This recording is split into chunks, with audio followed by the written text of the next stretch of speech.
Welcome to the Olivet Nazarene University Church of the Week podcast presented by Shine.fm. Here's your host, Megan Gruen, with the pastor of the Church of the Week. Thank you for listening to the 8th episode of the Church of the Week podcast, and Pastor Jim Spahn of the Point Church and Community Center has joined me today from Greenwood, Indiana. Would you share where your church is located in Greenwood and when you meet? Our church is at 2578 Donica Rd, and that is actually west off of Worthsville Road, where Worthsville turns south.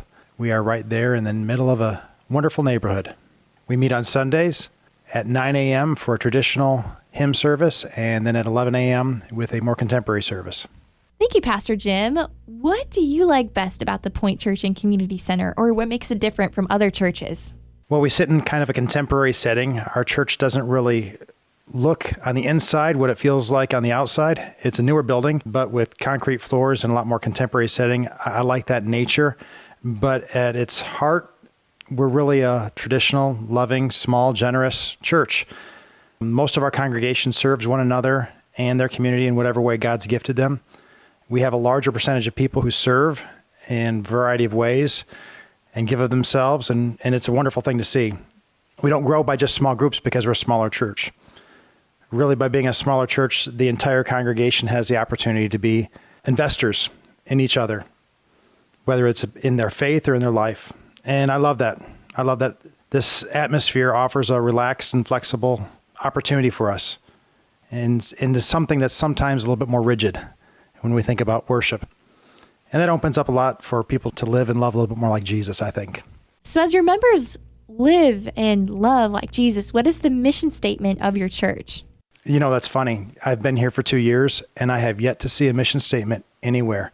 And I think that's because every Christian church basically has the same mission, and that's to go into the world and, as Jesus said, to teach others what he has taught them. And so I've always summarized it by the church's job is to help people live and love like Jesus, period. Would you share how the Point Church and Community Center has lived out that statement within the past year? Well, I think a lot of that takes place just in the general atmosphere of our congregation. We're a volunteer managed church, basically. I'm the pastor, but everyone else is volunteer, and we have a lot of people serving in a lot of different ways. And so in doing that, then they have to learn to work with one another, to give forgiveness, to practice grace, understanding, and offer words of encouragement. But I believe that every church needs to have its own mission field in its community. If a church isn't making a difference in its community, that's kind of a shame. And so our congregation partners directly with the school right across the street with Pleasant Crossing. And we call it the Crossing Point, with taking the Point and Pleasant Crossing and merging the two names together. And we work to offer meals to students, weekend meals there every week during the school year. And then we also find ways of supporting and encouraging the teachers and the administrators there at the school so that they know that they're not alone in what they're doing. Just out of curiosity, you mentioned the Point Church and Community Center is in a newer building. So is your church just in a new building, or is it also a new church? Well, it's an older congregation in that the church has been around for years. However, they have relocated, built twice, restarted themselves in a sense. And so we've been here for 5 years, and we're at that point where we're really discovering our niche in the community and what it means to be the Point right here. And so it's a pretty exciting time. It's so cool to hear about how your church is discovering its niche in the community, but I'd love to know and have you elaborate on what this means to your church specifically. Well, I think that is simplified in a little bit in our name by being not only the Point, but the community center. We want to be a center to the community. And so by our partnership, not only with the school across the street, but with offering our building for times of family gatherings, for weddings, for funerals, we do baby showers and birthday parties. People like to come here and utilize our facilities for that. Graduation open houses happen a lot here. We also charter Cub Scout and Boy Scout troop through the church. And so we have a lot of activities that are coming and going. We have an interdenominational ladies Bible study that meets here.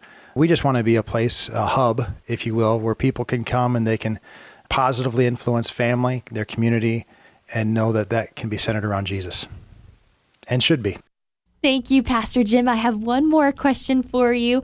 What does Shine.fm mean to you and your church? We've got some TVs downstairs running some promotionals, and what I have up on one of those slides is just a reminder that we support our school, Olivet Nazarene University, and by listening to Shine.fm, and by recognizing that music that is played there is an extension of what we want to do here in our community too, and that's to share Jesus and share the hope that comes through him. Well, I thank you so much for joining me today, Pastor Jim. I appreciate your time, and I'm just so excited that we were able to celebrate and honor the Point Church and Community Center as the Church of the Week this week, and all that God has enabled you to do in your community. Thank you for listening to the Olivet Nazarene University Church of the Week podcast. For more content or to find more episodes, visit the Shine.fm podcast channel.